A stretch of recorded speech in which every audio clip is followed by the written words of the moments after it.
आनन्दरूपाय विश्वोत्पत्त्यादिहेतवे तापत्रयविनाशाय श्रीकृष्णाय वयं नमः।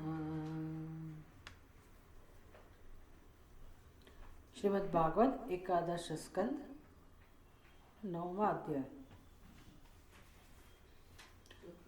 3रा श्लोक। न मे मानावमानौ स्तः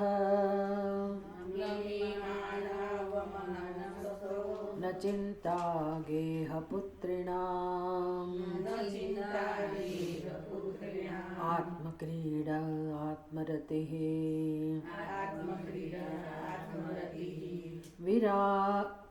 विचरामिह बालवत्।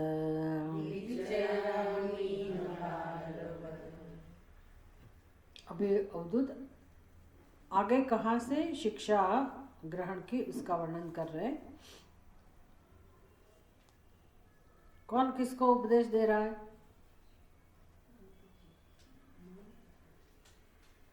यदु राजा उपदेश ग्रहण कर रहे हैं और अवधूत जी उपदेश दे रहे हैं। न में मानव अवमानव, न में मान अवमानव,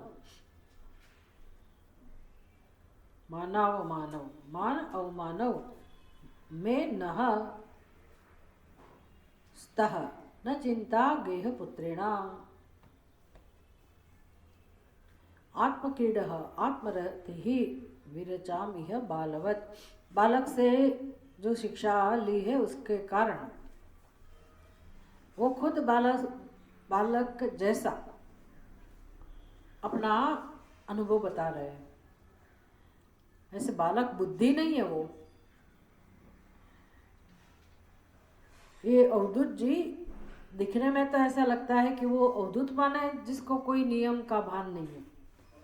वो उसको कहते हैं शास्त्र में जो तीन गुणों से पर है। को विधि को निषेधः निस्त्रै गुण्ये पथि विचरताम को विधि ही को निषेध, ऐसा शास्त्र में कहा जाता है। निस्त्रै गुण्ये पथि विचरताम, तो जो व्यक्ति 3 गुणों से पर जो रास्ता है उस पर जो चल रहा है उसके लिए क्या विधि क्या निषेध, मतलब शास्त्र भी उसको कोई भी उसके लिए कर्तव्य का उपदेश नहीं कर सकता है। कोई विधि तुम्हारे लिए ऐसी विधि है जीवन जीने की, तुम्हें ऐसा करना चाहिए, तुम्हारा ये कर्तव्य है, तुम्हारे लिए ये शिस्त है, तुम्हें इसका पालन करना चाहिए, ऐसी कोई विधि शास्त्र उसको नहीं दिखा सकता है। क्योंकि ऐसे लोगों के लिए कोई विधि है ही नहीं। उसको अवधूत कहते हैं।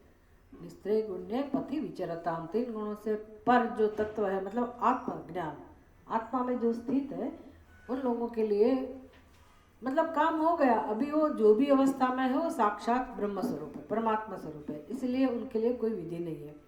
निस्त्रै गुण्ये पथि विचरताम को विधि को निषेध, उनके लिए क्या विधि है क्या निषेध है, तो कुछ नहीं बचा, उसका काम हो गया, उसको अवधूत कहते हैं। अगर कोई आचार्य है तो वो ऐसा व्यवहार नहीं कर सकते। आचार्य का तो फिर नियम बन जाता है, क्योंकि दूसरे को जो सिखाते हैं उसका नाम आचार्य है, तो खुद को तो आचरण करना पड़ेगा। इसीलिए उन लोगों को डिसिप्लिन में रहना पड़ेगा। भले वो भी ब्रह्मज्ञानी है, लेकिन उसके लिए ये वो ऐसा पसंद नहीं करेंगे। उनका तो कर्तव्य बन जाता है कि मैं ऐसा व्यवहार करूं जैसे मेरे शिष्य सीखे, उस प्रकार से उसको ध्यानपूर्वक व्यवहार करना पड़ेगा। तो वो ऐसा व्यवहार नहीं कर सकते। तो ये अवधूत जैसे बालक का व्यवहार है। बालक कुछ भी करता है, छोटा सा बालक, तो कोई उसको डांटेगा नहीं कि ऐसा वो क्यों कर रहे हैं। पहले डांटेगा उसको सिखाने के लिए, लेकिन वास्तव में बालक बालक है, स्वतंत्र है, वो कुछ भी कर सकता है। तो ये भी बालवत आचरामी विचरामी, यह मैं ऐसे व्यवहार कर रहा हूँ, विचरण कर रहा हूँ पृथ्वी पर। बालवत बालक जैसा, मतलब इतना ही हमें सीखना है। बालवत बालक जैसा, इसमें से इतना ही सीखना है। क्या सीखना है? मुक्ति, निश्चिंतता। ऐसा नहीं कि मूर्ख, बालक को कुछ पता नहीं होता है, वो विवेकी होता है, तो वो अविवेकी नहीं है, मूर्ख नहीं है। बालक बुद्धि नहीं है तो बुद्धिमान, ज्ञाननिष्ठ, लेकिन वो संपूर्णतः स्वतंत्र है और निश्चिंत है। तो निश्चित ऐसे शुरू में जब उसको प्रश्न किया गया, यदु राजा ने प्रश्न किया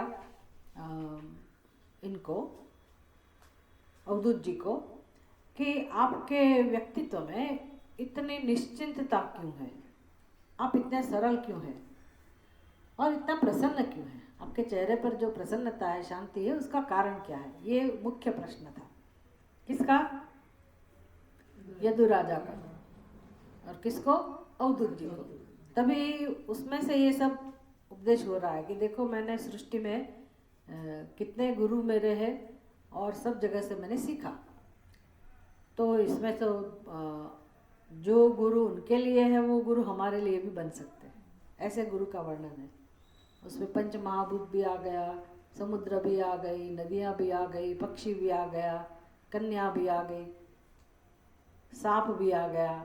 तो पशु पक्षी जो भी है कुदरत में, वो सबके पास से कुछ ना कुछ हम सीख सकते हैं। एक नियम ये सिद्ध हो जाता है, क्योंकि उन्होंने सीखा तो हम भी सीख सकते हैं।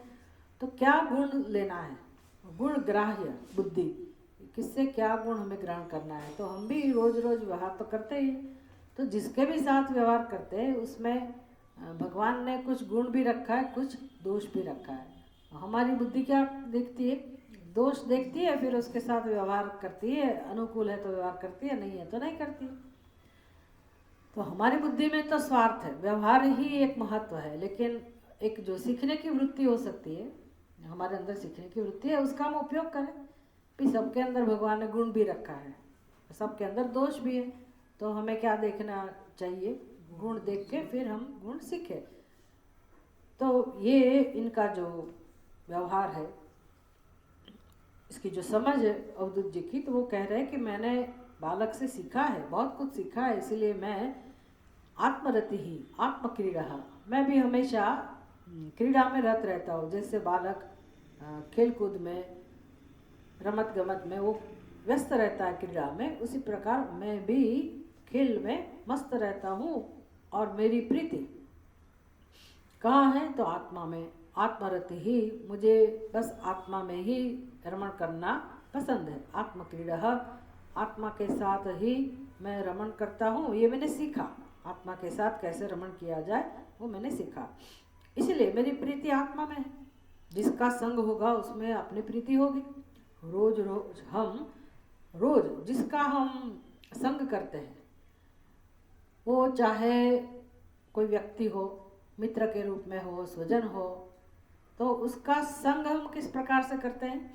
या तो उसके साथ में रहते हैं, भी गृहस्थाश्रम में तो साथ में तो रहना ही पड़ेगा, लेकिन अंदर जो हमारी स्थिति है ना, उसको संग, मेरा कौन है, मैं जिसके साथ रहती हूँ मेरा है, मेरा है, मेरा है। फिर उसमें आप लिस्ट बना सकते हैं कि कौन कौन मेरा है। साथ में रहते हैं तो भी मेरा नहीं है, ऐसा भी हो सकता है। एक घर में रहते हैं लेकिन मेरा नहीं है, वो भी लिस्ट में आता है, और मेरा है ऐसा भी लिस्ट में आता है। तो जिसको मेरा मैं कहती हूँ उसका संग है, जिसको मेरा नहीं समझती वो भी संग तो है ही। लेकिन किस रूप में हम उसका अनुसंधान करते? द्वेष के रूप में। अगर जिसको हम मेरा नहीं समझते, जो प्रतिकूल है, उसका संग तो है ही। संग इस प्रकार से है कि हमारे हृदय में से, चित्त में से एक वृत्ति उनके प्रति हमेशा बनी रहती है। कौन सी वृत्ति? ये मेरे प्रिय नहीं है, ये मेरे अनुकूल नहीं है, तो इसका मतलब है वो मेरे द्वेषी है और मैं भी उसको द्वेष करती हूँ। तो एक संग बन गया ना, उसका हृदय में स्थान तो है ही, लेकिन उसमें राग नहीं है, आसक्ति नहीं है, द्वेष है। क्योंकि उधर से मुझे दुख मिलता है, दुख सहन करने को मिलता है, और जहाँ से सुख सहन करने को मिलता है उसका भी संग है। तो वो संग किस प्रकार का है? ये मेरे प्रिय है, या तो वो मेरा है, मेरे अनुकूल है, मेरा आधार है।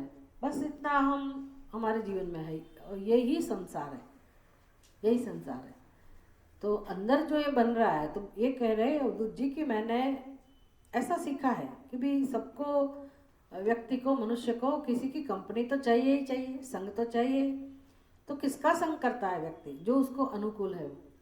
तो बच्चा जैसे खेलता रहता है, बच्चों का भी संग है ना, बच्चे किस में मस्त रहते हैं।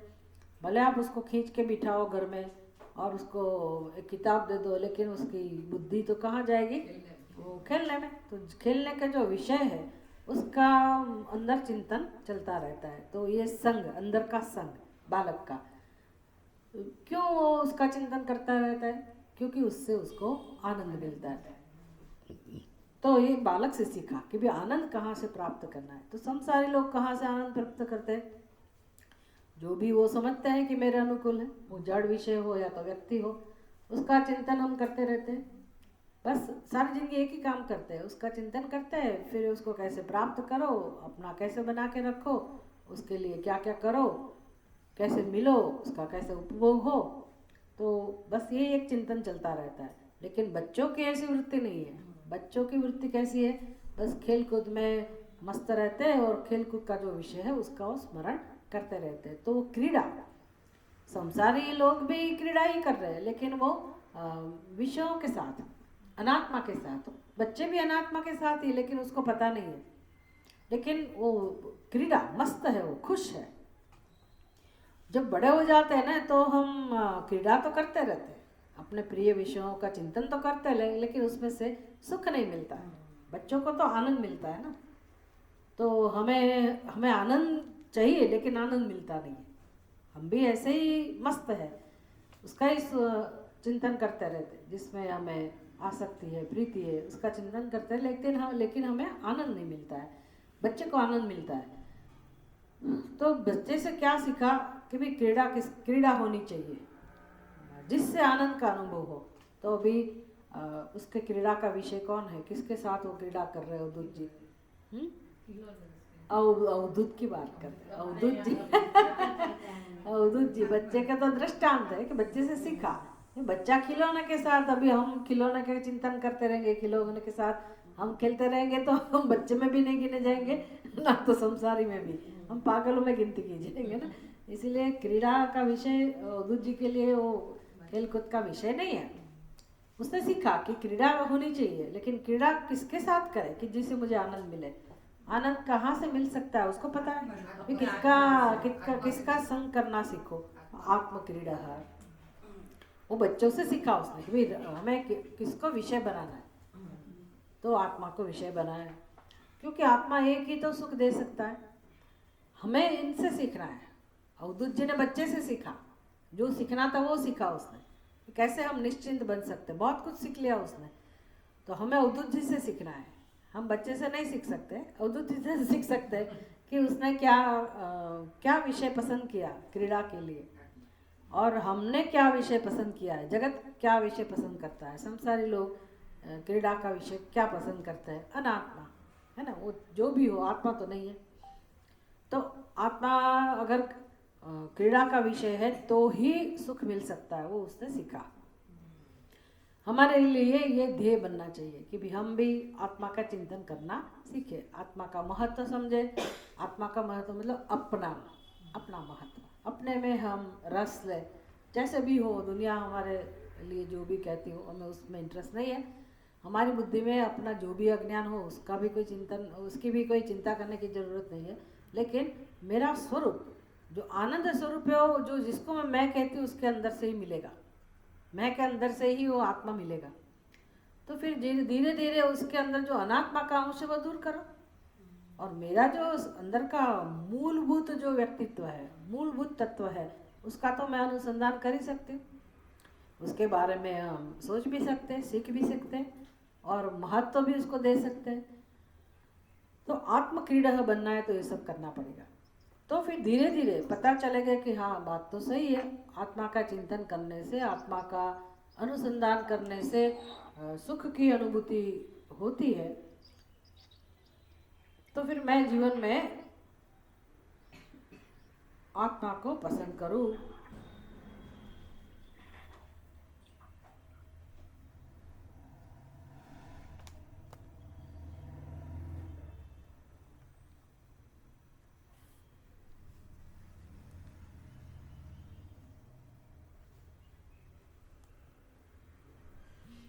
इसलिए आत्मक्रीड़ा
आत्मक्रीडा दूसरा विशेषण है आत्मरति ही।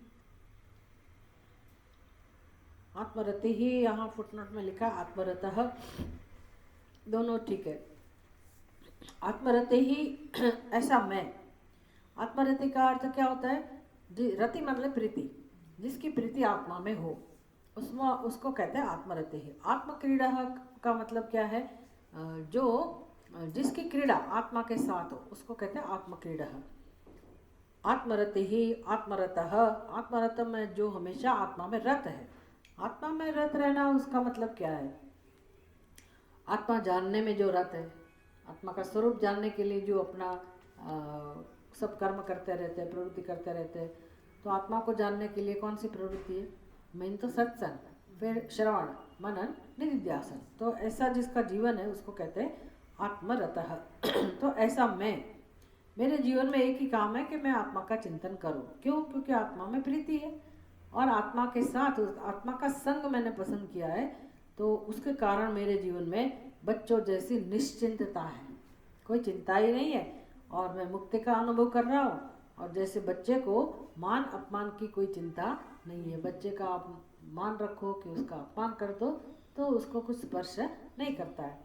बच्चे को तो पता नहीं है इसलिए स्पर्श नहीं होता है, लेकिन हमको पता है फिर भी हमें वो स्पर्श नहीं करता है। क्यों नहीं स्पर्श करता है? ये सब बातें क्यों नहीं स्पर्श करती? मान पता है हमें किसको सम्मान कहा जाता है, किसको अपमान कहा जाता है, ये भी पता है, लेकिन हमें क्यों स्पर्श नहीं करता है ये सब? क्योंकि हमारा महत्व, हमारी बुद्धि में मान अपमान का महत्व नहीं रहा। मान अपमान किसको स्पर्श करता है? अनात्म बुद्धि को। जो अनात्मा में मैं बुद्धि है जिसकी, उसको ही ये स्पर्श करता है। आत्मा का आप सम्मान दो तो आपको, आत्मा को क्या होगा? आत्मा क्या कहेगा? या तो आत्मा का मान देने वाला कोई है क्या? आत्मा को कोई मान देने वाला है? आत्मा से दूसरा कोई है ही नहीं। इसलिए आत्मा को ना तो मान का अनुभव हो सकता है, ना तो आत्मा को अपमान का अनुभव हो सकता है। आत्मा अपने आप में पूर्ण है, एक ही है। उसको मान भी कौन देगा, उसका अपमान भी कौन करेगा? तो ये जो व्यक्ति जानेगा अपने ऐसे स्वरूप को, तो मान अपमान से ऊपर उठेगा। देखिए यही एक रास्ता है ऊपर उठने का, नहीं तो फिर मान अपमान ही हमारे दुख का कारण है। यही प्रश्न है ना, हमें मान देने वाले नहीं होते। कितना भी कर लो आप, फिर भी मान देंगे तो भी क्या, थोड़ी देर के लिए अच्छा लगेगा। कोई कहता है कि ये सफलता ऐसी चीज़ है कि वो जैसे परफ्यूम लगाओ तो थोड़े समय के लिए आहा हा सुगंध सुगंध सुगंध, फिर थोड़े समय के बाद वो गायब। तो फिर कितने भी आप सफलता प्राप्त करो जीवन में, मान सम्मान प्राप्त करो, थोड़े समय के लिए होगा कि हाँ मैं कुछ हूँ, फिर वही के वही। और अपमान का भी ऐसा ही है। दुखी होंगे, इतने दुखी होंगे, इतने दुखी होंगे, लेकिन ये मान तो चला जाता है। मान के कारण जो अनुभूति हुई वो तो चली जाती है, लेकिन ये दुख की जो अनुभूति है ना, वो अंदर घुस जाती है कि इसने मेरा अपमान किया था। फिर चलता रहता है। जैसे रावण ने निश्चय कर लिया। क्या निश्चय किया रावण ने?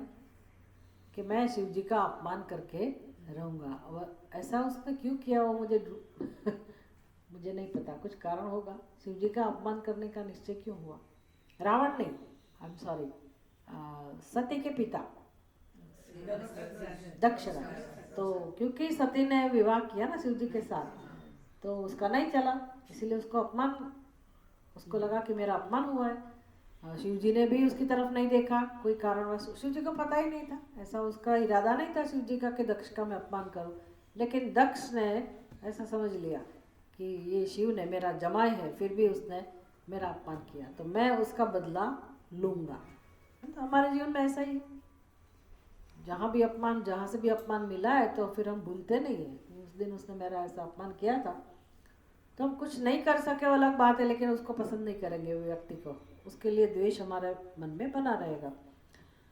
लेकिन बच्चों के दिल में ऐसा नहीं है, उसको स्पर्श नहीं करता है और ना तो उसको बच्चे को चिंता रहती है। तो पहले हमें होना चाहिए कि बच्चों के अंदर जो प्रसन्नता है उसका क्या कारण है, वो हमें पता होना चाहिए। छोटा है इसलिए ऐसा है, वो ठीक है, छोटा तो है, लेकिन छोटा है इसका मतलब क्या, उसकी बुद्धि में मान क्या है, अपमान क्या है, वो उसका पता नहीं है। वही बच्चा जब बड़ा होगा तो मान अपमान समझ जाएगा तो दुखी होगा, है कि नहीं? इसलिए वो बच्चा है, इसलिए उसको ये पता नहीं है। दूसरी बात क्या है बच्चे के अंदर, उसको कोई चिंता नहीं है। किसकी चिंता? गेह पुत्री नाम। अभी पिता को चिंता है कि हम एक झोंपड़े में रह रहे हैं, छोटे मकान में रहते हैं, टूटा फूटा मकान है, हमारे पास संपत्ति नहीं। लेकिन बच्चों को ऐसा है क्या? वो तो मस्ती में ही रहते हैं, आनंद में ही रहते हैं। उसको ऐसा है ही नहीं कि हम छोटे से झोंपड़े में रहते हैं और गरीब है, ऐसा भी नहीं पता। वो हम उसको बोलते रहते हैं कि हम तो गरीब है, हमें ऐसे रहना चाहिए, हमारे पास वो ऐसे करके करके उसको हम ऐसे बनाते हैं। बच्चे तो स्वतंत्र है, वो तो किससे भी खेल लेते हैं, उसका काम ही खेलने का है। फिर उसको घर कैसे बनाओ, फिर पुत्र का विवाह कहाँ से करेंगे, पुत्र को कैसे पढ़ाएंगे, तो बच्चे को खुद को भी मैं कैसे पढ़ूंगा उसकी चिंता नहीं है, पेरेंट्स को है। तो ना तो संतान की चिंता है, ना तो घर आदि की चिंता है। गेह पुत्रेणाम चिंता न, बच्चे को ऐसी चिंता नहीं है। इसी प्रकार से ये तो बच्चा है, लेकिन बड़ा होने के बाद भी व्यक्ति ऐसा सीख सकता है अपने जीवन में, कैसे चिंता न करे, कैसे दुखी ना हो। दुख का कारण बता दिया। दुख का कारण क्या बताया इसी श्लोक में? दुख का कारण क्या बताया? मान अवमानव। आप शब्द की तरफ देख के ना जवाब दे सकते हैं। मानव मानव, दुख का कारण क्या है? मान और अवमान। एक तो दुख का कारण ये बताया, दूसरा चिंता बताई। बच्चे के अंदर चिंता नहीं है, चिंता का कारण क्या बताया? किसकी चिंता? गेह पुत्रिणाम चिंता। तो बड़े लोगों के बुद्धि में, मतलब हमारे अंदर मान अपमान भी है दुख का कारण, और चिंता का कारण भी है, दोनों है। फिर प्रसन्नता कैसे प्राप्त हो? जैसे बच्चे को प्रसन्नता का अनुभव हो रहा है, निश्चिंतता का अनुभव बच्चा कर रहा है, तो हमें वो ऐसे अनुभव कैसे हो, ये हमें सीखना है। तो अवधूत जी ने तो सीख लिया, हमें सीखना है। अवधूत जी बता रहे कि मैंने कैसे सीखा। बच्चे के अंदर भी आत्मा है, लेकिन बच्चे को पता नहीं है कि आत्मा आनंद स्वरूप है। बच्चे को तो मान अपमान की भी चिंता नहीं है। लेकिन अवधूत जी कह रहे हैं कि मुझे बच्चे जैसा अगर आनंद का अनुभव करना है, निश्चिंतता का, प्रसन्नता का अनुभव मुझे भी करना है, तो बच्चे से मैं क्या सीखूं? तो बच्चे को मान अपमान स्पर्श नहीं करता है। क्यों नहीं करता होगा? क्योंकि अभी ऐसा अभिमान उसके शरीर में नहीं है। तो बड़े को है शरीर में अभिमान, लेकिन अभिमान दूर कर सकते हैं कि नहीं कर सकते? हम बच्चे नहीं बन सकते, है ना, बुद्धू नहीं बन सकते, मूर्ख नहीं बन सकते। हमारी बुद्धि में जो ज्ञान है उसको हम थोड़ी ऐसे अनकहा कर सकते, अनदेखा कर सकते, तो ऐसे समझ तो है ही। लेकिन मान अपमान के लिए कौन सी समझ दुख का कारण बनती है? हम मान अपमान दूर नहीं कर सकते, क्योंकि वो तो दूसरों के हाथ में है। मान देना अपमान देना वो दूसरों के हाथ में। तो हम दूसरे के व्यवहार को तो हम प्रतिबंध नहीं लगा सकते ना, उसमें रोक नहीं लगा सकते, उनकी बुद्धि में परिवर्तन भी नहीं कर सकते। लेकिन हम क्या काम कर सकते? फिर बच्चे भी नहीं बन सकते, हमारी बुद्धि को भी हम मूर्ख नहीं बना सकते। जो ज्ञान है उसको हम हटा के, ये तो इसको मान ही कहा जाता है, तो हम इसको कैसे दूर करें वो समझ को? मान तो मान ही रहेगा, अपमान अपमान ही रहेगा। तो हम क्या करें? हमारे अंदर मान अपमान का स्पर्श ना हो, उसके लिए हम क्या करें?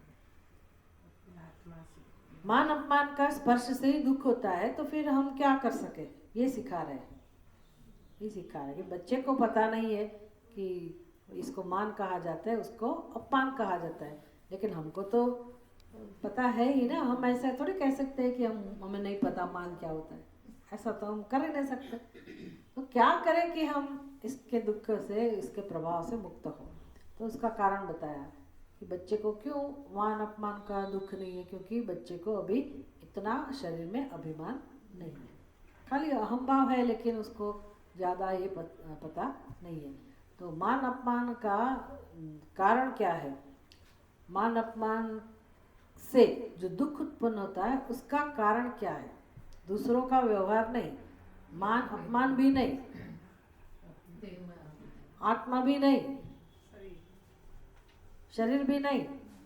शरीर को तो पता ही नहीं है कि मान क्या है, अपमान तो अज्ञान। अज्ञान कौन सा अज्ञान? जो मेरा स्वरूप नहीं है उसको मैं कहना। तो शरीर को जब हम मैं कहेंगे तो फिर मान अपमान से मुक्त नहीं रह सकते। मान अपमान होता ही रहेगा, दूसरे करे कि नहीं करे, मेरी बुद्धि ही कहेगी कि देखो मेरे साथ कैसे व्यवहार किया, लोग कैसा व्यवहार करते हैं, इतना पता नहीं है, मेरी बुद्धि मुझे बताएगी। सामने वाले की कोई अंदर उसका गणित ना हो, उसका इरादा ना हो मान अपमान देने का, लेकिन मेरी बुद्धि तो जान सकती है ना कि इसको अपमान कहा जाता है, इसको मान कहा, मैं कैसे सहन कर लूँ, यही हमारा प्रश्न है। तो इससे हम कैसे मुक्त हो सकते हैं?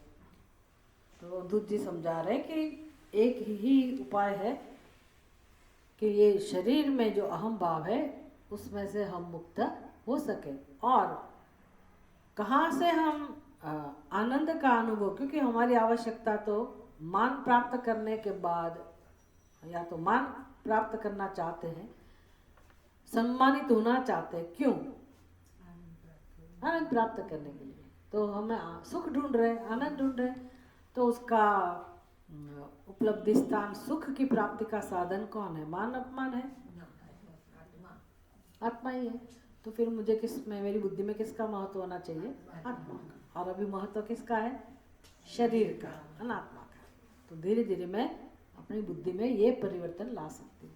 मैं मान अपमान की व्याख्या भी नहीं बदल सकती, समाज में जो मान अपमान का जो व्यवहार है उसको भी मैं कुछ नहीं कर सकती, है कि नहीं? थोड़ा नियम बता सकते हैं कि भी देखिए हमारे साथ ऐसा व्यवहार होना ठीक है, ये अच्छा नहीं लगता है, हम किसी को सिखा सकते हैं, लेकिन किसी को नियंत्रित हम नहीं कर सकते। लेकिन सुख तो चाहिए, सुख का अनुभव तो हमारी ज़रूरत है, वो कहाँ से प्राप्त करें? जो आत्मा जो सुख का स्रोत है, और इतना ही नहीं, इसलिए नहीं मुझे आत्मा को महत्व देना है कि आत्मा आनंद का स्वरूप है, आनंद आत्मा का स्वरूप है, सुख आत्मा का स्वरूप है, इसीलिए मुझे आत्मा को पसंद नहीं करना है। ये समझ में आना चाहिए। क्यों आत्मा को पसंद करना चाहिए मुझे? क्योंकि आत्मा मतलब मैं, मेरा स्वरूप है। सुख आत्मा का स्वभाव है, इसलिए मैं आत्मा को पसंद करूं, ऐसा नहीं है। समझ में आते हैं ना? सुख स्वरूप आत्मा ही मेरा स्वरूप है। मूर्खता के कारण, अज्ञान के कारण मुझे उसका अनुभव नहीं हो रहा है। कौन सी मूर्खता, कौन सा अज्ञान?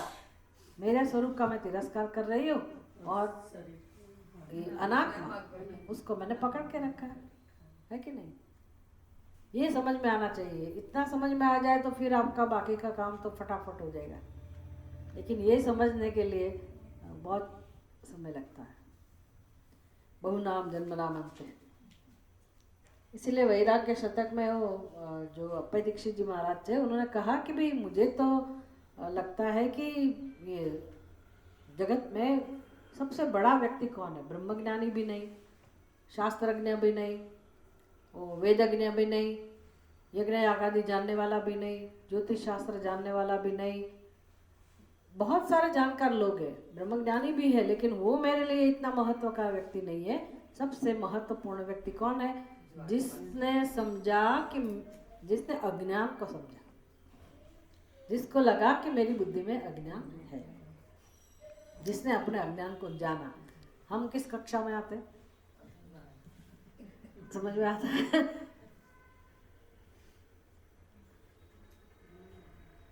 फिर आत्मज्ञानी हो गए, फिर तो चिंता ही नहीं। लेकिन हम सबसे बड़ी व्यक्ति कौन है जगत में? जिसने ये समझ लिया कि बुद्धि में अज्ञान है, स्वीकार। हम उसका स्वीकार करने के लिए तैयार नहीं है, हमारा मन सम्मत नहीं है। अज्ञान है, अज्ञान है, दूसरों में है, सब में है, लेकिन इसको अज्ञान कहा जाता है। ये मेरी समझ जो है उसको अज्ञान, वो हम अभी तक नहीं समझ पा रहे। अज्ञान को समझना बड़ा मुश्किल है। जब जिस दिन ये, जिस जन्म में ये काम होगा कि हाँ हमारी बुद्धि में अज्ञान है और ये अज्ञान कहा जाता है, ये मेरा जो निश्चय है ये अज्ञान है और बस एक ही दुख का कारण है। जब तक ये अज्ञान दूर नहीं होगा तो दुख के सिवा कुछ नहीं मिलेगा। क्योंकि ऐसा हो कि भाई मोक्ष मिलने वाली चीज़ हो, या तो अज्ञान हम दूर नहीं कर सकते, ऐसी स्थिति में तो अलग बात है, उसको भगवान के ऊपर छोड़ सकते हैं। लेकिन मोक्ष तो इधर ही है, मेरा ही स्वरूप है, मेरे स्वरूप को नहीं जानना यही बंधन है और इसलिए दुख है। तो व्यक्ति को कितनी देर लगती है अज्ञान दूर करने में? कितनी देर लगती है? दूर लगती है।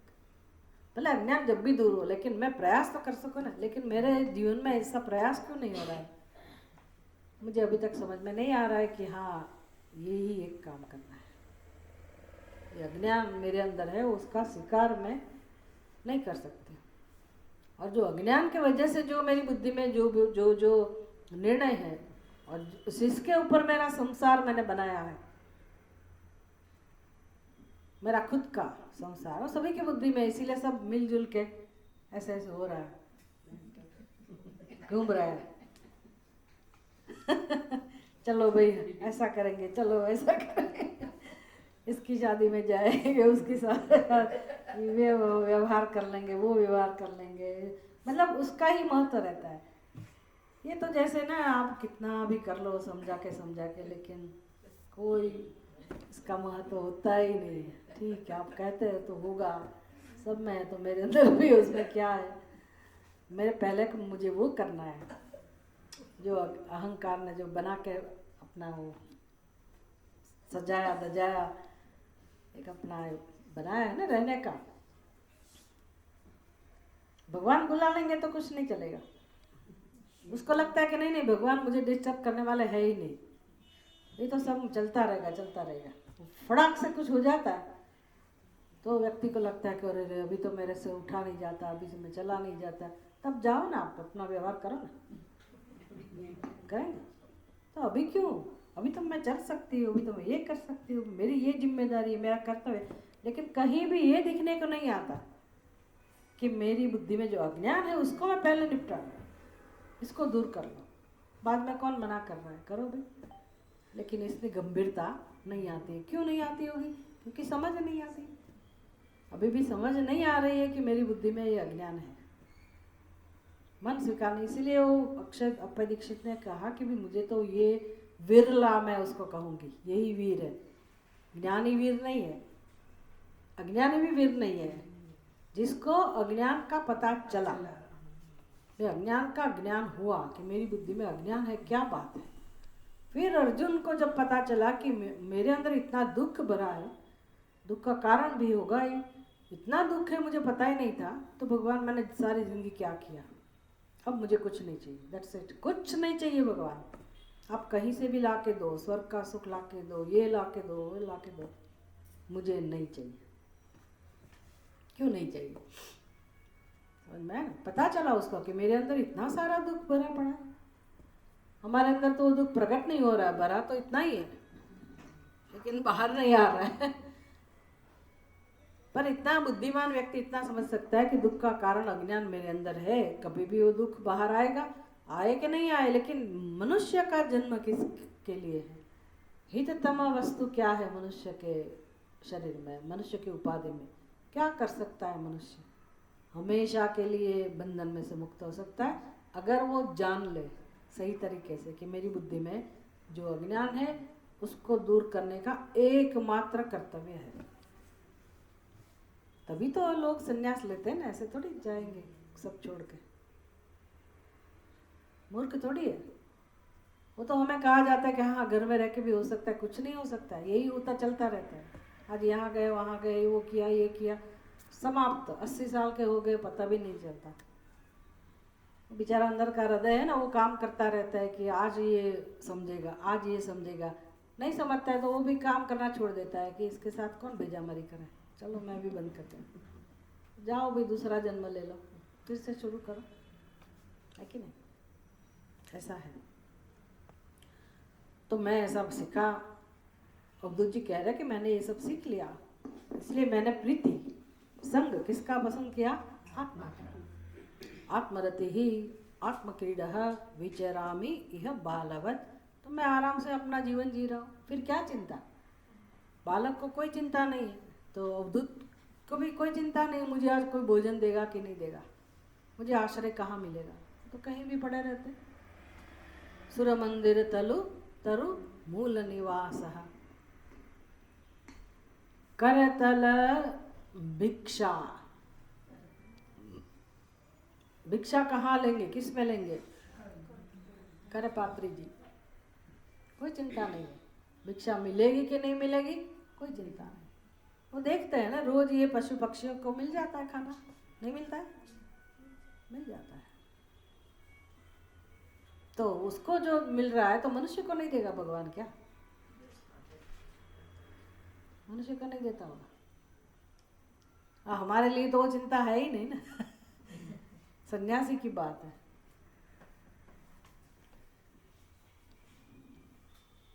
उसने देखा ये सब सीखना है जीवन में, निश्चिंत कैसे बने।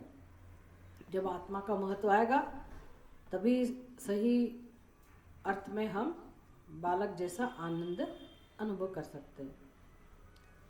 चौथा श्लोक, द्वावेव चिंतया मुक्तौ परमानन्दाप्लुतौ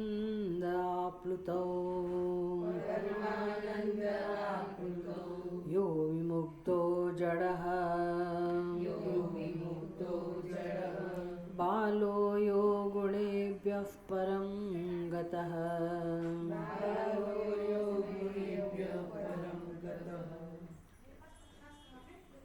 द्वावेव चिंतया मुक्तौ परमानंद आप्लुतौ यः विमुक्तः जडः बालः यः गुणेभ्यः परं गतः। द्वावेव, द्वावेव द्वाविमौ पुरुषौ लोके, उसके जैसा शब्द है, दो इमौ, तो यहाँ भी दो एव, द्वावेव दो एव चिंतया मुक्तौ, दो मुक्तौ, दो लोग की बात है, ये दो ही लोग मुक्त है। किससे? चिंतया, चिंता से मुक्त है। दो ही व्यक्ति इस संसार में, दो प्रकार के व्यक्ति ही चिंता से रहित है। और परमानंद आप्लुतो, चिंता से रहित क्यों है, चिंता से मुक्त क्यों है? क्योंकि परमानंद में डूबे हुए हैं। परमानंद आप्लुतो, आप्लुतो मतलब आसमंता प्लुतो, आनंद में ही मग्न है, उसको कहते हैं आप्लुता। किसमें, कौन से आनंद में? परमानंद, परम आनंद, उसमें दो प्रकार के लोग ही निमग्न है, परमानंद का अनुभव कर रहे हैं और चिंता से मुक्त है। कौन दो लोग हैं? एक तो भूला भाला विमुग्ध, यह मतलब जो व्यक्ति जो विमुग्ध है, मुग्ध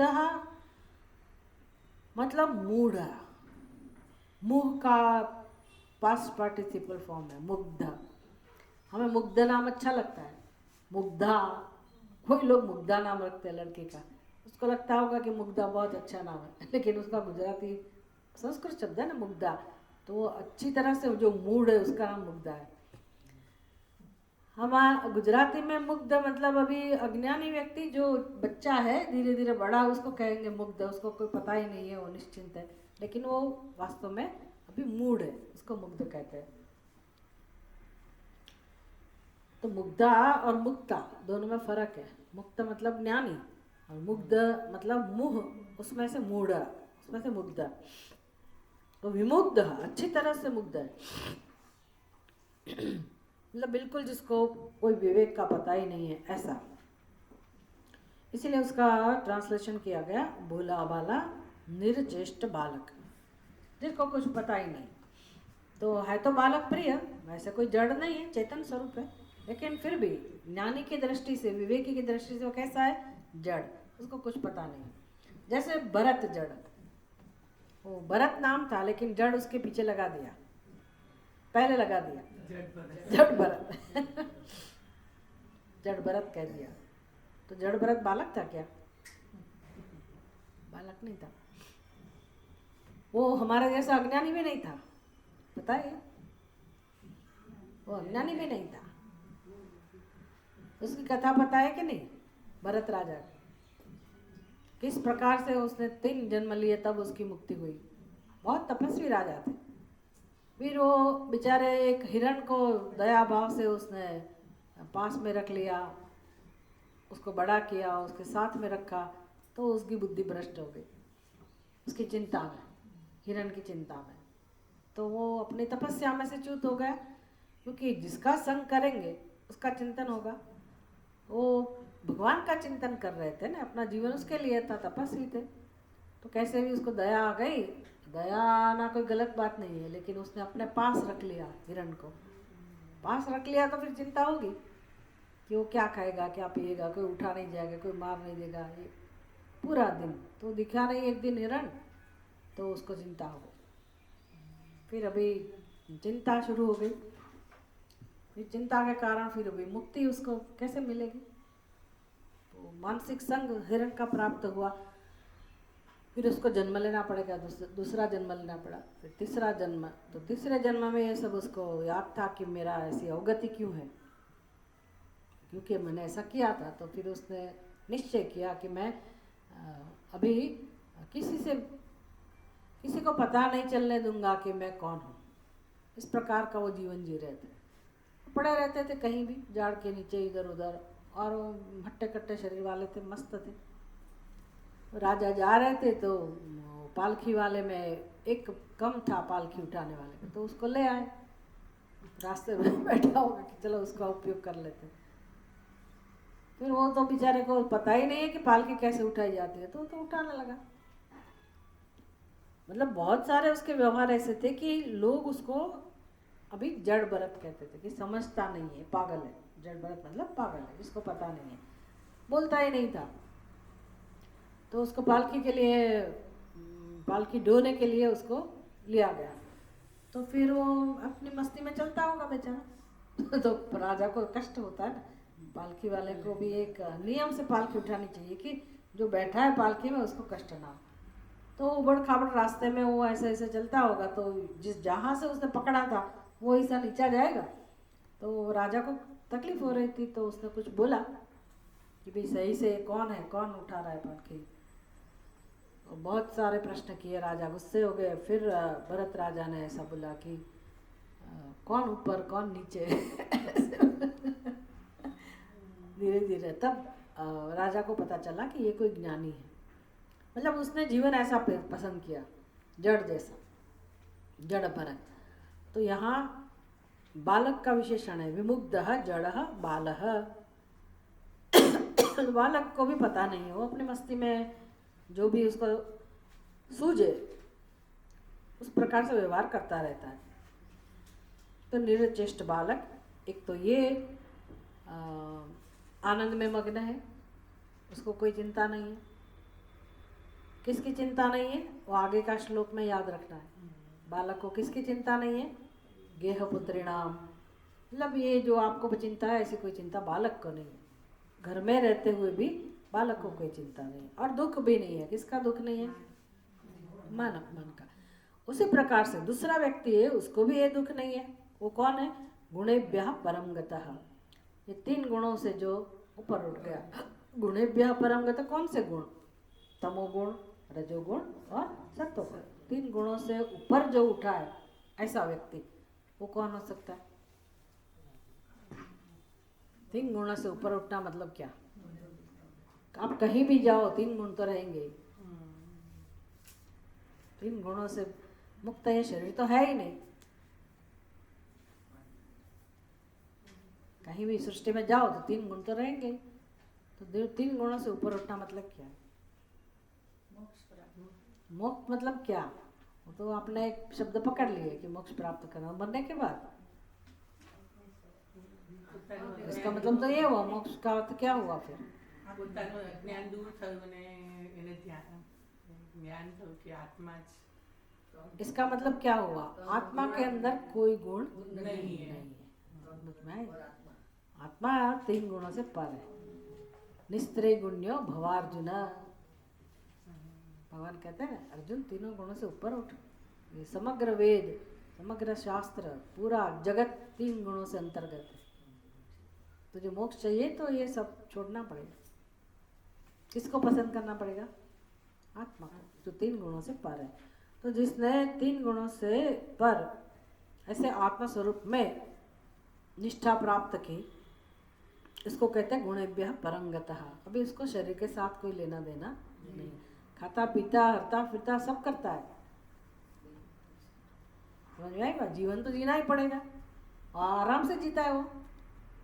आपको ईर्ष्या होगी कि इसकी थाली में खाली दही भात है तो भी मज़े से खाता है, ऐसा इसका मतलब ये नहीं कि उसको ये पसंद है, लेकिन जो भी आया वो आराम से खाता है। अगर उसको जो खाना है वो भी उसको मिल जाता है तो वो खाता है, मिल गया तो खाता है, क्यों नहीं खाएगा भाई?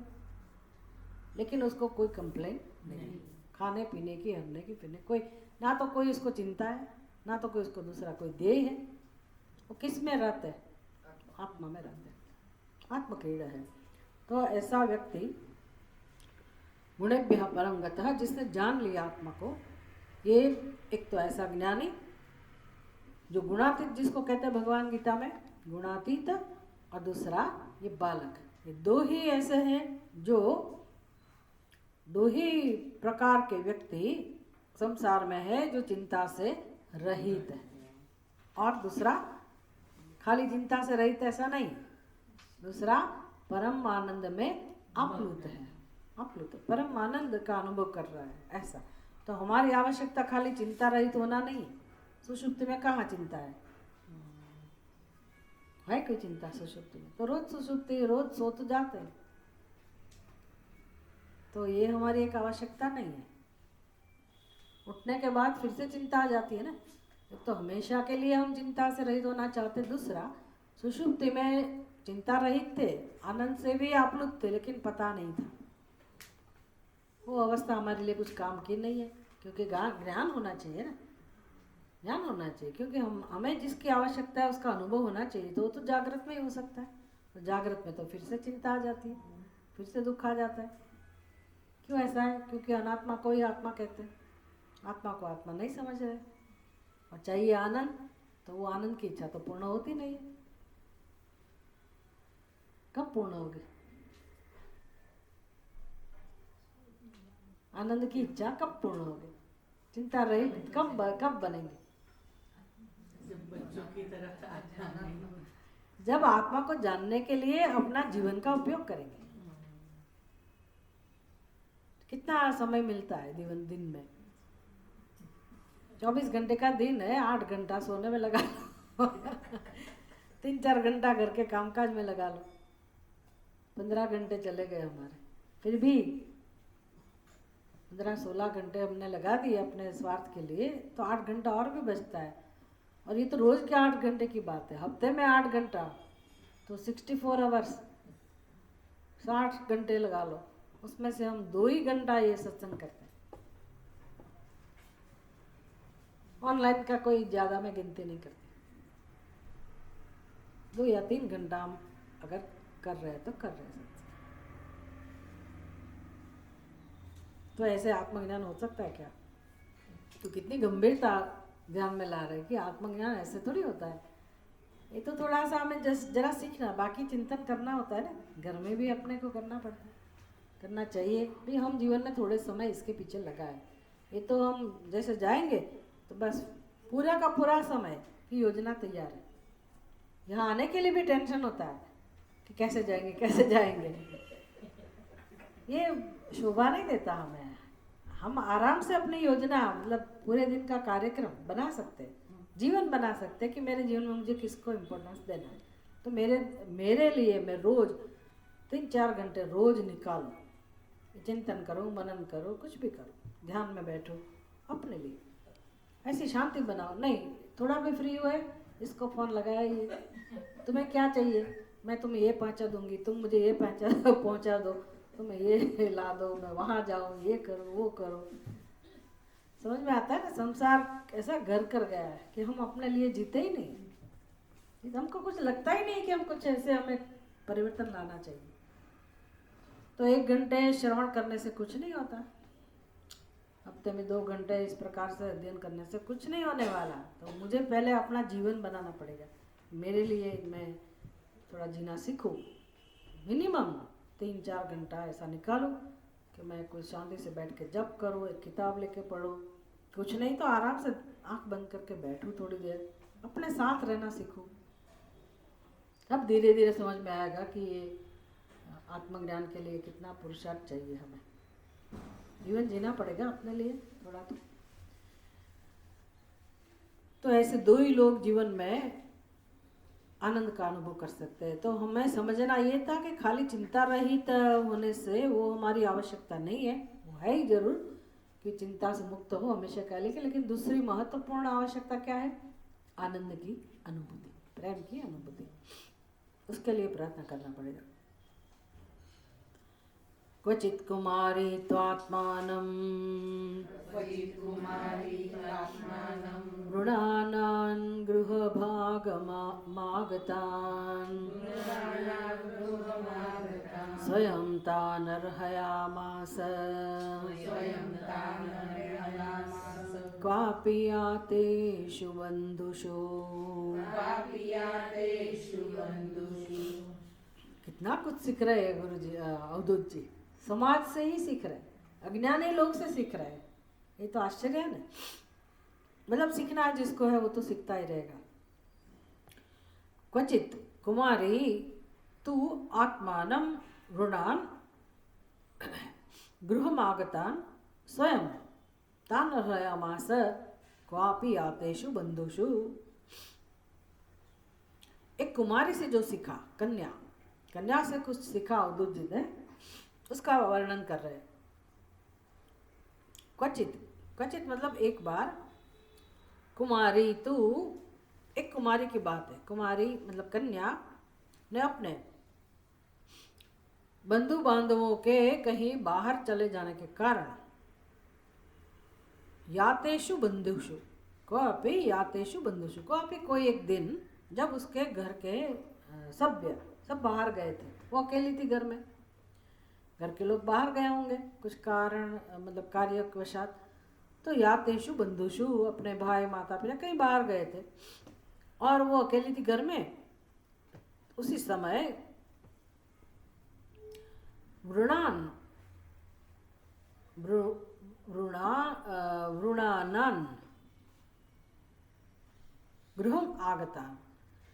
गृहम् आगतान् वृणानान् मतलब उसको पसंद करने वाले।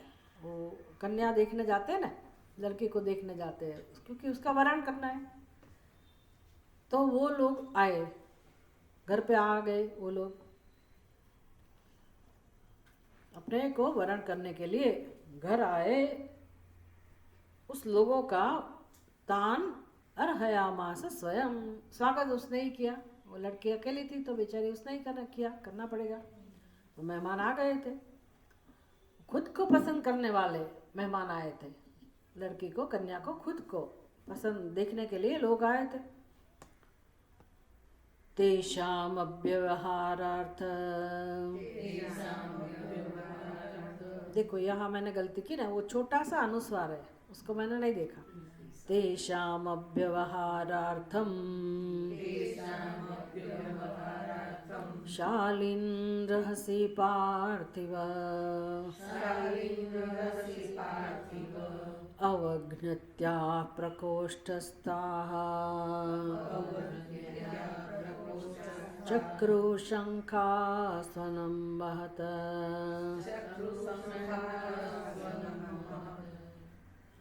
खनम महत, स्वनम शंकाः खनम महत। वो मुझे स्वनम दिखाई दिया लेकिन खनम, किसी को भी वो स्वनम ही दिखेगा लेकिन है वो खनम। तेषाम अव्यवहारार्थम शालीन रहसि पार्थिव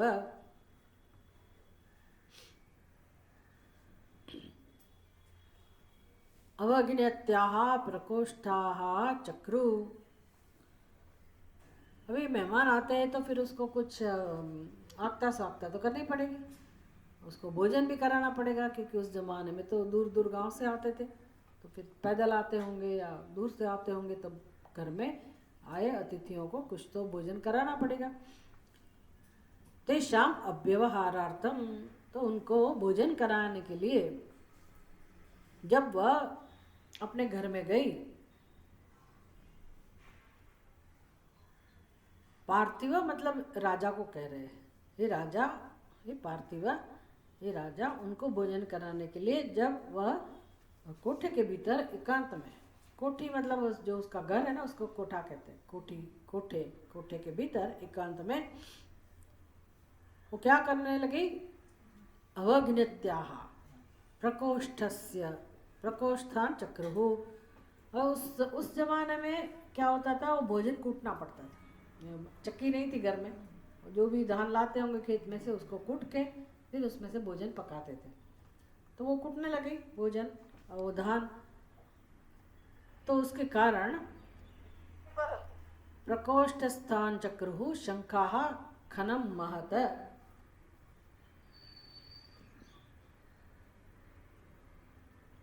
महत खनम, खनम मतलब अपने गुजराती में जने कहे ना खड़खड़ाट, खनम महत, महत मुट्टो आवाज, तो वो कूटने का जोर से आवाज आने लगा। कौन आवाज करता था, शंखाहा मतलब चूड़िया, हाथ में जो कांच की चूड़िया पहनी होगी वो उस आवाज करने लगी, ऐसे ऐसे वो कूट रही थी दान, तो चूड़िया आपस में जोर जोर से आवाज करने लगी, शब्द करने लगे। मतलब वैसे तो वो शब्द प्रिय लगता है, घर में कोई लड़की काम करती हो, कुमारी कन्या हो या सुहागन जो भी हो, उसने जो आभूषण पहने हैं ना, वो पैर में भी झांझर पहनते हैं, तो कहीं से बाहर आती है, इधर उधर जाती है, तो हमें लगता है कि चलो भाई बाहर गई थी, आ गई, अभी अच्छा लगता है कि आ गई, अभी वो किचन में गई, फिर कुछ काम कर रही है, बर्तन साफ कर रही है, तो वो एक हमारा कोई काम कर रहा है, वो सब हमें कंटिन्यूस मतलब वो मैसेज मिलता रहता है उसकी आवाज़ से, अच्छा भी लगता है। घर में कोई ऐसी व्यक्ति काम कर रही है जिसने गहने पहने हो, तो वो जो खड़खड़ाहट है, जो आवाज़ है, मधुर आवाज़ है, हम उसका तिरस्कार तो नहीं करते, तो ये मेहमान क्यों तिरस्कार करेंगे, वो भी नहीं करेंगे, तो अच्छी बात है। लेकिन उसके लिए कुछ दूसरा सोचना था लड़कियों के लिए, लड़की के लिए, कि भी ये आवाज़ आती है, चूड़िया इतना आवाज़ कर रही है, तो इसका क्या मतलब हो सकता है। सा तज्जुगुप्सितं मत्वा महती व्रीडिता ततः वभज्जैकैकशः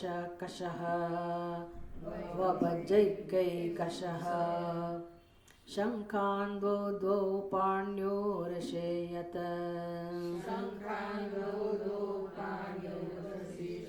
बभज्जैकैकशः शङ्खान् द्वौ पाण्योरशेयत। सा तज्जुगुप्सितं मत्वा,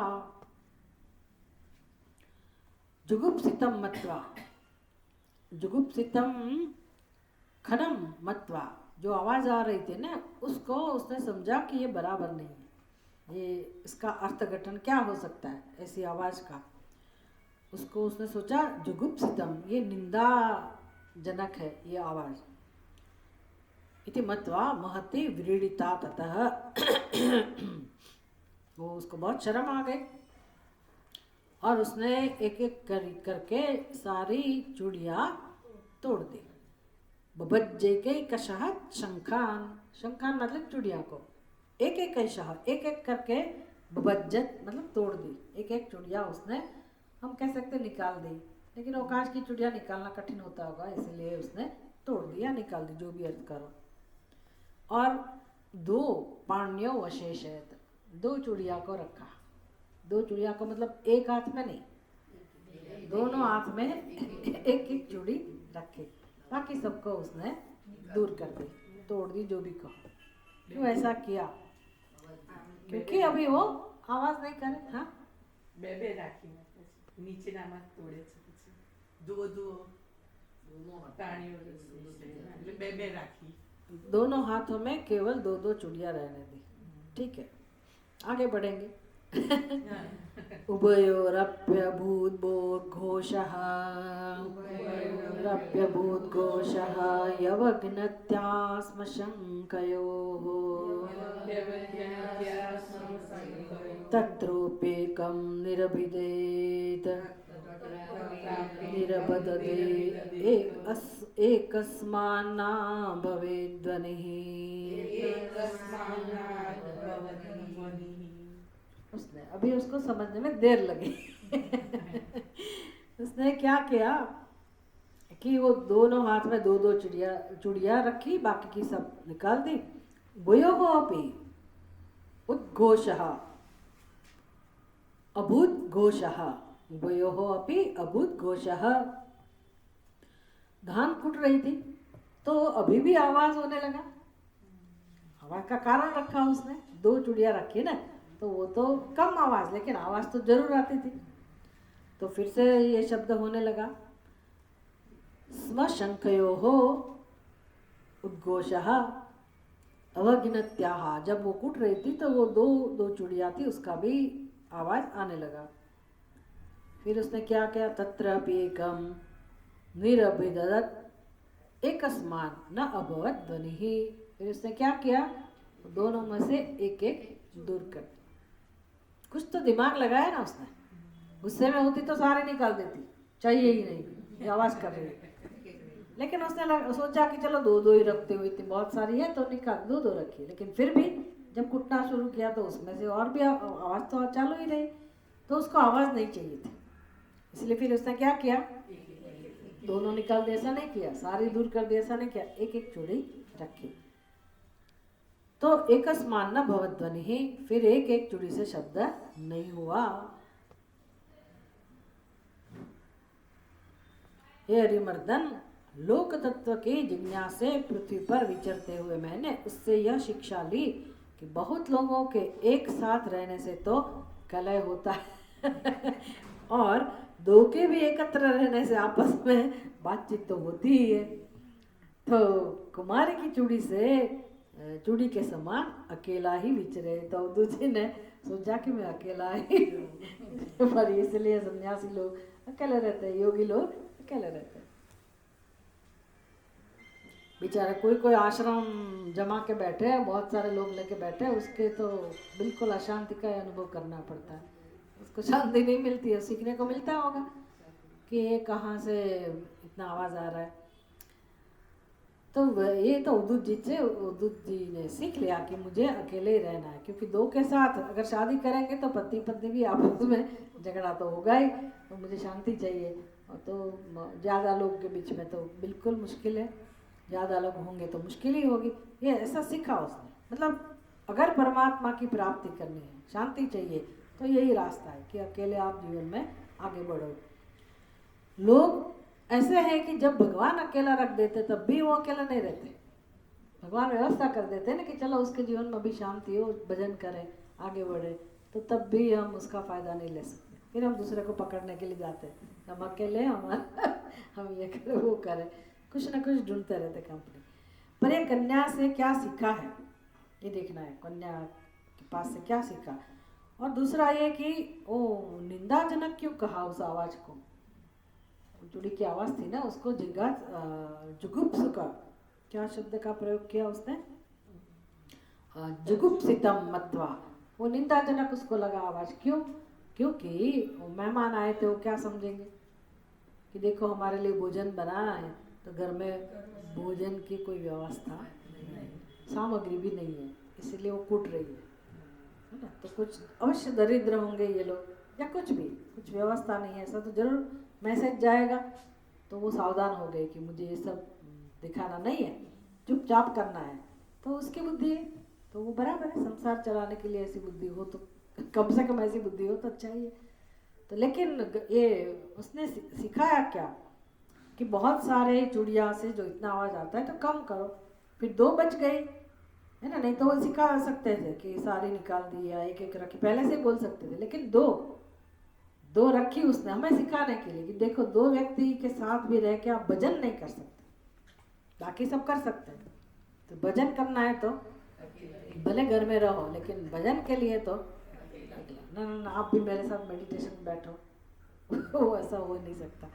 इसलिए अपना भजन के लिए एकांत चाहिए, अकेला बैठना पड़ेगा, सीखना पड़ेगा कि मैं अपने लिए कब समय निकालूं। 2 घंटा अपना कमरा ऐसे बंद करके आराम से बैठो रोज, सबको पता लगे कि ये भी इसको इस समय पे डिस्टर्ब नहीं करना है।